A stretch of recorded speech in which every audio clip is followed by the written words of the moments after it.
Welcome all my dear students.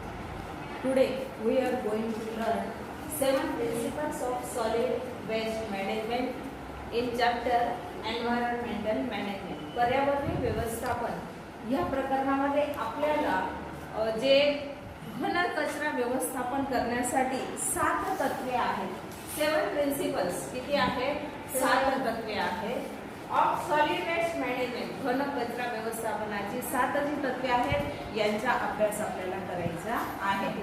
Out of this terms of solid waste management first one is reuse.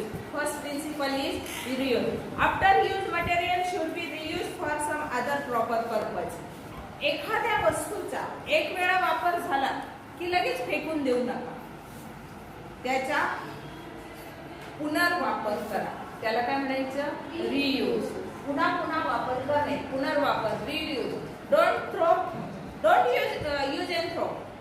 एकदा वापरले फेकून दिले असं करू नका, तर त्याच्या दुसऱ्या कुठेतरी पुनर्वापर त्याचा करा. Second one is refuse. Refusal to use articles made from non degradable articles like plastic and thermocol. वापर नाकारायचा. कशाचा वापर नाकारायचा? रिफ्यूज म्हणजे नाकारणे. रिफ्यूज म्हणजे काय? नाकारणे किंवा नाकारणे याचा अर्थ काय?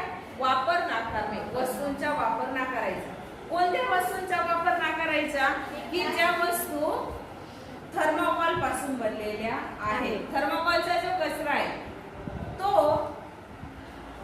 Not degradable. नॉट डिग्रेडेबल म्हणजे काय? अविघटनशील आहे, त्याचं विघटन होत नाही. म्हणून थर्मोकॉल पासून ज्या बनलेल्या वस्तू आहेत त्यांचा वापर नाकारायचा. त्याचप्रमाणे प्लास्टिक देखील अविघटनशील आहे. मग प्लास्टिक पासून जेवढ्या काही वस्तू बनवलेल्या असतात या वस्तू वापरल्यानंतर एकदा वापरला तुम्ही फेकून दिलं तर त्याचं लवकर विघटन होत नाही. त्याचं विघटन होत नाही म्हणून त्याचा वापर शक्यतो करायचा. प्लास्टिक पिशव्यांवर बंदी घातली की मार्केटमध्ये सगळीकडे तुम्हाला कापडी पिशव्या दिसतात. मॉलमध्ये गेलं कापडी पिशव्या, बाजारात नंतर घरगुती पिशव्यांचं पेव फुटत असतं. त्यानंतर अजूनही काही दुकानदार आहेत जे कागदी पिशव्या वापरतात, म्हणजे प्लास्टिकचा वापर टाळण्यासाठी. परंतु आता काय झालेलं आहे, हळूहळू पुन्हा प्लास्टिकच्या पिशव्या मार्केटला आल्या की नाही? म्हणजे कुठली मोहीम आपण काय करतो, कायमस्वरूपी राबवत नाही. ठराविक कालावधीपुरती थोडं शांत झालं की आपण पुन्हा आपल्या पदावर येतो. बरं, वापरल्यानंतर आपण त्या काय करतो, कुठेही फेकून देतो. आणि त्याच्यामुळे काय होतं, पर्यावरणाचा ऱ्हास तर होतोच, पण विद्रुपीकरण देखील होतं की नाही? बऱ्याच वेळेला आपण शाळेमध्ये स्वच्छता मोहीम राबवतो, घरांमध्ये साफसफाई करतो, बराचसा प्लास्टिकचा कचरा निघत असतो. आपण तो घेतो, पुन्हा फेकून देतो, वाऱ्याबरोबर पुन्हा सगळीकडे पसरतो, कारण त्याचं विघटन होत नाही. परंतु पालापाचोळा आहे, आपण एका जागी खड्डा करून जर त्याला पालापाचोळा त्याच्यावर माती टाकून दिली तर त्याच्या पावसाचं पाणी, हवा, दाब याचा परिणाम होऊन त्या कचऱ्याचं सूक्ष्मजीव विघटन करते आणि तिथं उत्कृष्ट प्रकारचं खत तयार होईल. प्लास्टिकचं तसं होत नाही. जेव्हा पूर किंवा महापूर येतात ते ओसरून गेल्यानंतर तुम्ही बघितलं असेल, मध्ये झाडं असतील, त्यानंतर पूल असेल, तर मॅक्झिमम तिथं कोणत्या गोष्टी दिसतात तुम्हाला? प्लास्टिकच दिसतं. आणि त्याच्याने संपूर्ण परिसर विद्रूप होतो की नाही? संपूर्ण परिसराचं विद्रुपीकरण होत असतं. म्हणून प्लास्टिक आणि थर्मोकॉल पासून बनलेल्या वस्तूंना नाकारलं पाहिजे. Refuse articles made from plastic and thermocol. Next one is recycle. Production of useful article by recycling solid waste. म्हणजे काय करायचं की चक्रीकरण करायचं. रिसायकल करणे म्हणजे काय? चक्रीकरण करणे. टाकाऊ पदार्थांवर प्रक्रिया करायची आणि प्रक्रिया करून त्यापासून उपयुक्त असे पदार्थ तयार करणे, त्याला चक्रीकरण असं म्हटलं जातं. उदाहरणार्थ कागद असेल, काच असेल, याचं चक्रीकरण करता येतं. म्हणजे त्याच्यापासून पुन्हा टाकाऊ पासून टिकाऊ वस्तू तयार करणे, त्याला म्हणायचं चक्रीकरण. Next one is rethinking our habits, activities and their consequences in connection with the use of various articles of daily use. Rethinking our habits. आपल्या सवयींविषयी विचार करायचा. आपल्याला चांगल्या सवयी कोणत्या आहेत आणि पर्यावरण हानिकारक सवयी कोणत्या आहेत सांगता येतील? फॉर एक्झाम्पल काय आहे की आपण बिस्किट खाल्ले, आपण चॉकलेट खाल्ले, आणखी काही वेफर्स वगैरे खाल्ले, खाऊन झाले की त्याचं जे बाहेरची पिशवी आहे, रॅपर आहे, ते आपण कुठेही फेकून देतो. इथं समोर कचरा कुंडी दिसेल, आपण तिथं फेकू. ही वाईट सवय आहे की चांगली सवय आहे? ही सवय कशी आहे? वाईट सवय आहे. समजा घरामध्ये कॅरी बॅग आली तर त्या कॅरी बॅगचा आपण कुठं ना कुठं वापर करू शकतो 1 ते 2 वेळा, बरोबर आहे. ही सवय कोणती आहे? चांगली आहे. म्हणजे असे चांगल्या आणि वाईट सवयींचे 2 कॉलम करा आणि त्याच्यामधून विचार करा तुमच्यामध्ये चांगले गुण किती आहेत, तुमच्यामध्ये वाईट गुण किती आहेत. Next one is reduce. Restriction the use of resources to avoid their wastage.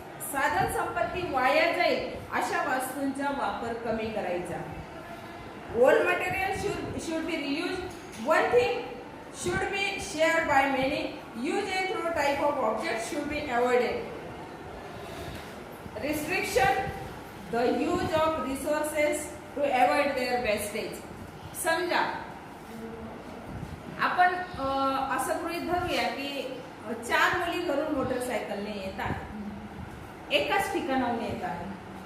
मग 4 मोटरसायकलसाठी जे पेट्रोल लागेल ते 4 वेळा तेवढं लागेल ना, 4 पट लागेल. पण सगळ्यांनी मिळून जर समजा विचार केला आपण बसने येऊ किंवा चौघांनी मिळून एकच रिक्षा करू तर पेट्रोल पैसा वाचेल. पर्यावरणाचे रक्षण कसं होईल की तुम्ही जर 4 मोटरसायकल वापरल्या तर त्याच्यामधून मोटरसायकलच्या पेट्रोल तर लागेलच, पैसे तर खर्च होतील नो डाऊट, परंतु त्याच्यामधून जो धूर निघेल तो आपण डायरेक्ट 1/4 कमी करू शकतो की नाही, 1 वाहन वेळेला. म्हणून स्वतंत्र वाहन वापरण्यापेक्षा सार्वजनिक वाहनांचा जास्तीत जास्त वापर करायचा. Old material should be reuse. जुने जे असेल त्याचा वापर, जुन्या वस्तूंचा पुनर्वापर करायचा आपण करू शकतो. ओके. देन वापरा आणि फेका. Use and throw. वापरा आणि फेका. या वस्तूंचा वापर आपण कमीत कमी केला पाहिजे की भले आधी काय होतं यूज अँड थ्रो मध्ये प्लॅस्टिक चहा किंवा कॉफी प्यायचे कप यायचे, करतो आपण कागदी वापरतो. मग वापरा आणि फेकापेक्षा जर समजा लिमिटेड पाहुणे आपल्याकडे येणार असतील आणि तेवढे सफिशियंट आपल्याकडे कप किंवा मग असेल, ग्लास असेल, त्याच्यामध्ये आपण चहा दिला तर मग तेवढी साधन संपत्ती आपण वाचवू शकतो. This is called reduce. Research. Research म्हणजे संशोधन करणे. Conducting research related to reuse of material that are temporarily out of use. तात्पुरते वापराबाहेर असलेले टाकाऊ पदार्थ पुन्हा वापरात कसे आणता येतील याच्याबद्दल संशोधन करायचं. ही वस्तू वाया जाते, ही वस्तू फेकली जाते, परंतु नाही मी तिच्यापासून वापरण्यायोग्य वस्तू तयार करू शकतो का. असं काही नाही की तुम्ही खूप मोठा प्रोजेक्ट केला पाहिजे. अगदी छोट्या छोट्या गोष्टी तुम्ही केल्या तरी देखील तुम्ही पर्यावरणाचे रक्षण करू शकता. त्याला म्हणतात रिसर्च. रिसर्च म्हणजे तुम्हाला लॅबमध्ये जाऊन संशोधन करायचं असं नाही, तर घरामध्ये सुद्धा अनेक वस्तू अशा असतात की वापराने न पडून असतात आणि कालांतराने त्या आपण फेकून देतो. त्या फेकून न देता याचा मला आणखी वापर कसा करता येईल. फॉर एक्झाम्पल तुम्हाला देता येईल की तुम्ही मागच्या वर्षी वह्या घेतलेला असाल आणि पूर्ण वही काही वापरून झालेली नसेल, प्रत्येक वहीच्या मागे थोडे थोडे पानं शिल्लक असते. ते सर्व कोरे पानं काढायचे, व्यवस्थित एकसारखे लावून घ्यायचे, त्याला शिवून घ्यायचे आणि वरून पुठ्ठा दोन्ही बाजूकडून लावून घ्या. एक वही तयार झाली की नाही, एक वही तयार झाली म्हणजे मार्केटमधून आणण्यासाठी तुमच्या एक वही आणण्याचा पैसा वाचून गेला. आपण एवढे पानं फेकून देणार होतो, पानं फेकून देणार होतो, ती वापरात आले की नाही. रियूज. पुनर्वापर झाला, त्याचे चक्रीकरण पुन्हा पुन्हा वापरता येतील ते कागद आपल्याला आणि नवीन कागद तयार होईल, त्याच्यावरचा खर्च सुद्धा वाचणार आहे. ओके. त्याला म्हणायचं संशोधन. And regulation. रेग्युलेशन म्हणजे नियमन आणि पब्लिक अवेअरनेस. पब्लिक अवेअरनेस म्हणजे जनजागृती कशी करता येते. Following the laws and rules related to waste management and motivating others to do the same. फक्त लोकांना सांगायचं नाही. कचरा व्यवस्थापन संदर्भात जे कायदे आहेत या कायद्यांचं आपण पालन केलं पाहिजे. उदाहरणार्थ कचरा घट्ट गाडीतच टाकला पाहिजे, आपला आजूबाजूचा परिसर स्वच्छ ठेवला पाहिजे, सार्वजनिक ठिकाणी थुंकायचं नाही, बाथरूम करायची नाही. अनेक लोक आपण बघितलेले, त्याचं काही वर्णन करण्यासारखं नाही. Following the laws and rules related to waste management, नियमांचं पालन करायचं. And motivating others to do the same, आणि दुसऱ्यांना सुद्धा प्रेरित करायचं की असं करू नका, ही चांगली कृती नाहीये तर तुम्ही चांगली कृती करा. याच्यासाठी प्रोत्साहन देणे, याला म्हणायचं जनजागृती, public awareness. Now think about it. Some habits are described below. Do we have those habits? If so, how does it help in waste management? इथे तुम्हाला काही कृती दिलेल्या आहेत आणि आपण त्या अप्रत्यक्षरित्या करत असतो. मग त्या केल्याने घनकचरा व्यवस्थापनाला किती मदत होते? फॉलोइंग 3R मंत्र, म्हणजे 3R मंत्र म्हटलं जातं. रियूज, रिफ्यूज, रिसायकल, याला 3R मंत्र म्हणतात. Reuse, refuse, recycle. घनकचरा व्यवस्थापनामध्ये 3R मंत्रांचा वापर करायचा. Throwing plastic wrappers of chocolate, ice cream, biscuit, etc. into dustbin. It's a bad habit or good habit? Good habit. Good habit. आपण चॉकलेट खातो, biscuit खातो, यांचे जे रॅपर्स म्हणजे बाह्य आवरणं आहेत ती आवरणं कुठे टाकायची? इंटू डस्टबिन, कचऱ्याच्या पेटीमध्ये टाकायची. Next, avoiding the use of plastic bags. Plastic bag वापरायचा नाही, म्हणजे शक्यतो टाळायचं. गुड हॅबिट और बॅड हॅबिट? चांगली की वाईट? Good habit. It's good habit. Instead using, त्याच्याऐवजी काय वापरायचं? क्लोथ बॅग्स, कापडी पिशव्या वापरायच्या. Are bags prepare from old sari, bedsheet, curtains etcetera. मग या कापडी बॅग नवं कापड आणूनच शिवल्या गेल्या पाहिजे का? नाही. आपल्या घरामध्ये पडदे असतात, बेडशीट असतात, साड्या असतात, यांच्यापासून देखील आपण पिशव्या तयार करू शकतो. Next, using both side of paper for writing. एकच बाजूने लिहायचं का पानावर, वहीच्या पानावर? दोन्ही बाजूने लिहायचं, म्हणजे अर्ध पान वाचेल. Next, reusing greeting cards and gift papers. आपल्याला कोणाकडून गिफ्ट आलं की त्याच्या बाहेर कवरिंग लावलेलं असतं, ते आपण काय करतो? वेडवाकडं फाडतो आणि फेकून द्यायचं. फेकून नाही द्यायचं, त्याला व्यवस्थित ओपन करा. आणि जेव्हा केव्हा तुम्ही दुसऱ्याला गिफ्ट वगैरे द्याल किंवा त्याच्यापासून सुद्धा तुम्हाला शोभिवंत वस्तू ह्या तयार करता येऊ शकतात. Using rechargeable batteries instead of lead batteries. Lead bulb ऐवजी तुम्ही काय करायचे? ज्यांचं रिचार्ज होऊ शकतं, म्हणजे शिसेयुक्त बॅटरीपेक्षा रिचार्जेबल, चार्जिंग करून पुन्हा वापरता येतात अशा बॅटरींचा वापर तुम्हाला करायचा आहे. Implementing various programs of solid waste management and educating, encouraging the family and society in this regard. घनकचरा व्यवस्थापन हे फक्त स्वतःपुरतं मर्यादित ठेवायचं नाही, तर कुटुंब असेल किंवा समाज असेल यांच्यामध्ये लोकांना प्रोत्साहन द्यायचं, त्यांचं प्रबोधन करायचं आणि ह्या प्रबोधनासाठी विविध कार्यक्रम राबवायचे. Avoiding use and throw type of articles like pens, canned cold drinks, Tetra packs should be strictly avoidable. Use and throw, वापरा आणि फेका. वापरायचा का? पेन असेल, शीट पेनचे कॅन्स असतील, अशा प्रकारचं यूज अँड थ्रो जे असेल हे आपण टाळलं पाहिजे. आपण याच्यासाठी एक ऍक्टिव्हिटी राबवूया. प्रत्येकाने एक कापडी पिशवी शिवणार आहे. प्लास्टिक बॅग्स, प्लास्टिक बॅग टाळण्यासाठी एक सुंदर अशी शिवणार. ओके, की याच्यामध्ये काय सांगितलेलं आहे तर ते आपल्याला ऑब्झर्व करून ते लिहिता आलं पाहिजे. Various natural disasters like Thunderbolts means lightning, म्हणजे काय? विजा चमकणे. काही आपण अशा घटना बघत असतो. फ्लड्स महापुराला फ्लड्स म्हणजे महापूर. Fire, and man-made disasters.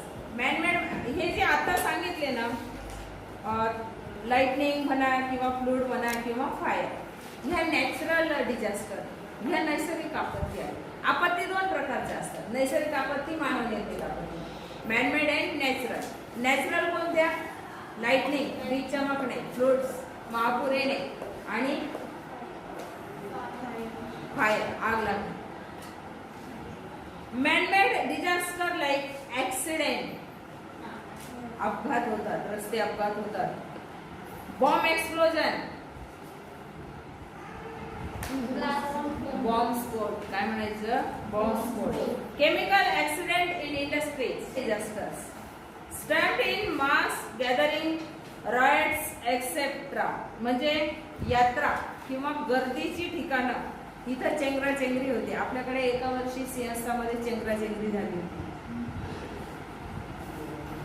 नंतर ती नवरात्रामध्ये मांढर देवीला का कुठेतरी एका वेळेस खूप गर्दी झाली प्रचंड आणि चेंगराचेंगरी झाली होती. आता कोरोनामुळे यात्रा उत्सव सगळे बंद आहे, त्यामुळे सध्या ह्या घटना काही ऍक्सिडेंट ऐकायला येतात, पण गर्दीमुळे चेंगराचेंगरी झाली हे ऐकत नाही.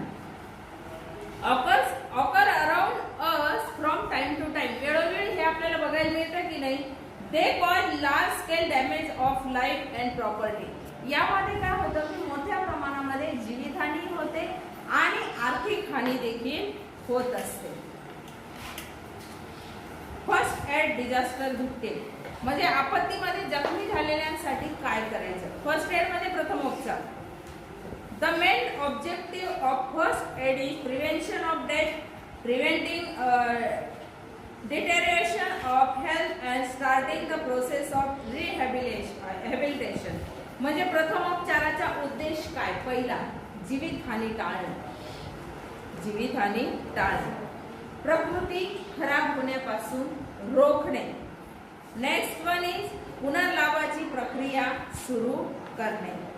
द मेन ऑब्जेक्टिव्ह म्हणजे उद्देश, ऑब्जेक्टिव्ह म्हणजे काय? उद्देश of first add. First aid प्रथमोपचार, प्रथमोपचाराचा पहिला उद्देश काय?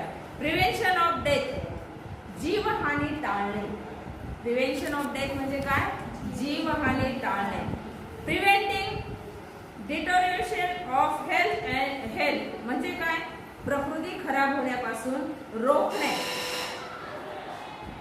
Starting the process of rehabilitation, पुनर्लाभाची प्रक्रिया. रिहॅबिलिटेशन, पुनर्लाभाची प्रक्रिया सुरू करणे. स्टार्टिंग द प्रोसेस, प्रक्रिया सुरू करणे. Hence, it is important to know about the emergency measures of first aid practices to be followed. आणि मग त्याच्यासाठी काय उपाययोजना करायच्या, या उपाययोजनांविषयी जाणून घेणं महत्त्वाचं आहे. Basic principle of first aid, प्रथमोपचाराची मूलतत्वे. बेसिक प्रिन्सिपल, प्रिन्सिपल्स म्हणजे तत्व, बेसिक मूलतत्वे. लाईफ अँड रिसेक्युसेटेशन म्हणजे काय? सुचेतनता आणि पुनरुज्जीवन. Airway, if the victim has difficulty breathing, the head should be held on a backward sloping position on or the chin should be raised so that respiratory passage remain open. श्वास मार्ग जो असेल, श्वसन मार्ग जो असेल, आपत्ग्रस्ताला जर श्वास घ्यायला अडचण होत असेल तर डोके उतरते करावे किंवा हनुवटीला वर उचलायचं, त्यामुळे श्वास नलिका खुली राहते. हनुवटीला वर उचलायचं, असं झोपवायचं आणि झोपवताना हनुवटीला थोडंसं वर उचलायचं किंवा डोकं तिथं करायचं. Breathing, श्वासोश्वास. If breathing has stopped, the victim should be given artificial ventilation by mouth to mouth rescue. म्हणजे काय करायचं की जर समजा एखाद्याचा श्वासोश्वास जर बंद झाला असेल तर त्याला तोंडामधून कृत्रिम श्वास द्यायचा. आपलं तोंड त्याचं तोंड आणि आपण जोरजोराने त्याचं तोंड असं द्यायचं. म्हणजे नाकामधून श्वासोश्वास बंद झाला असेल, तोंडामधून जास्त ऑक्सिजन आतमध्ये जायचं. सर्क्युलेशन.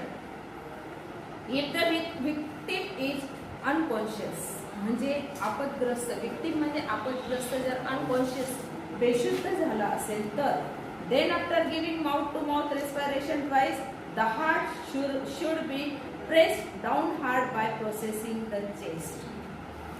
असं करून त्याच्या छातीवर जोर जोराने दाब द्यायचा. दोनदा कृत्रिम श्वास द्यायचा, नंतर तिसऱ्यांदा दाब द्यायला सुरुवात करायचं. आणि ही प्रक्रिया किती वेळा करायची? Action, this two action should be repeated alternately about 15 minutes. Alternately एका पाठोपाठ एक किती वेळेस करायची? 15 वेळेस. This is called cardio pulmonary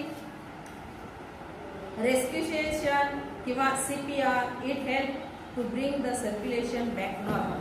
आणि कदाचित ह्या केल्याने त्याचा श्वासोश्वास हा नॉर्मल होऊ शकतो.